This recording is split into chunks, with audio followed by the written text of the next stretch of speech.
Olá, alunos! Vamos dar continuidade às nossas videoaulas de autocorreção de interpretação textual, livro Trilhas, módulo 3, capítulo 9, páginas 73 a 75. O título do texto é Por que rimos? Então, você já fez a leitura do texto aí na sua casa e agora nós vamos fazer a correção. Primeira questão: qual é a ideia central desse texto? Apresentar informações científicas que justificam por que rimos. O título do texto é uma pergunta. Em sua opinião, esse título desperta a curiosidade do leitor? Por quê? Bom, ele faz uma pergunta logo no início, no título. A autora desperta a curiosidade do leitor. Então, sim, o título do texto ele é uma pergunta. Terceira questão: a autora inicia o texto com uma pergunta. Você já deu uma risadinha hoje? E apresenta no primeiro parágrafo 3 situações em que sorrimos em nosso cotidiano. Localize e aí sublinhe. Então, lá no texto diz assim: para cumprimentar alguém, ao fazer ou ouvir alguma gracinha ou quando estamos brincando com um amigo. Quarta questão: o que são as situações sociais segundo o texto? São momentos de felicidade, prazer e brincadeiras. No segundo parágrafo, a autora apresenta exemplos que confirmam a afirmação. O riso não é apenas uma manifestação de alegria, que também suaviza mágoas e agressões. Que exemplos são esses?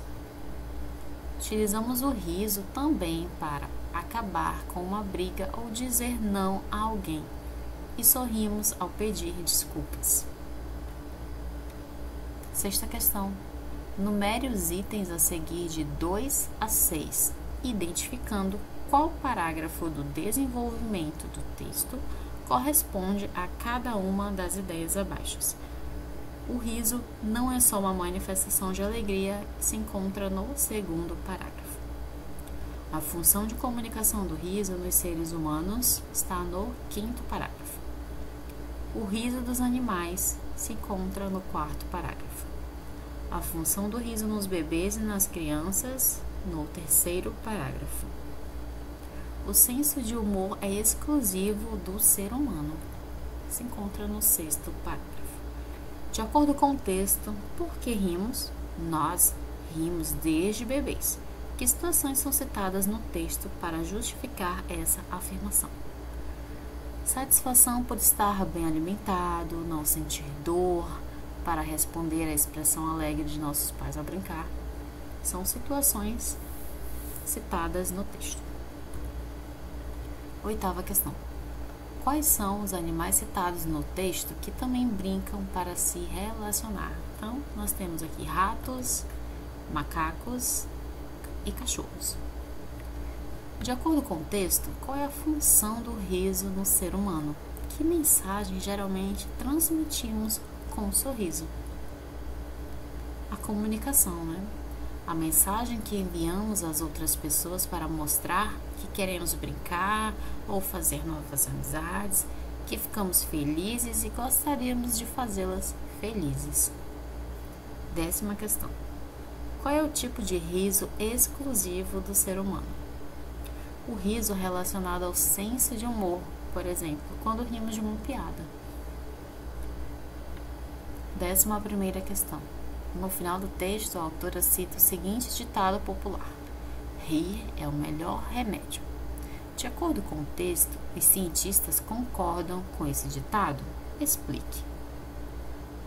Sim, pois o riso produz sensações de prazer e bem-estar, diminui a ansiedade, reforça o sistema de defesa do organismo, relaxa os músculos. Além disso, as crianças hospitalizadas que recebem a visita de palhaços ficam internadas menos tempo que as outras. São chamados doutores da alegria que visitam crianças internadas.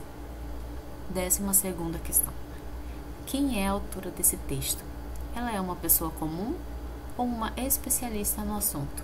Explique. A autora é Silvia Helena Cardoso. Ela é uma especialista, pois faz parte do Núcleo de Informática Biomédica da Universidade Estadual de Campinas. Assinale a alternativa correta sobre a linguagem do texto.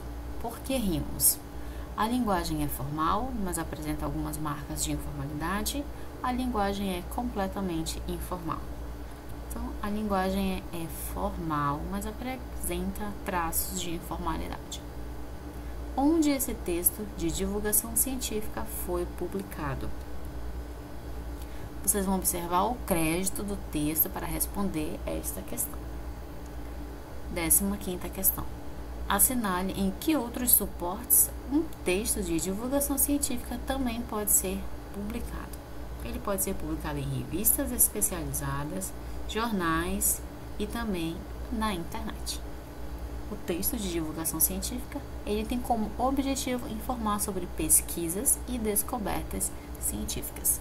Essa foi a nossa videoaula de hoje. Espero vocês na próxima aula.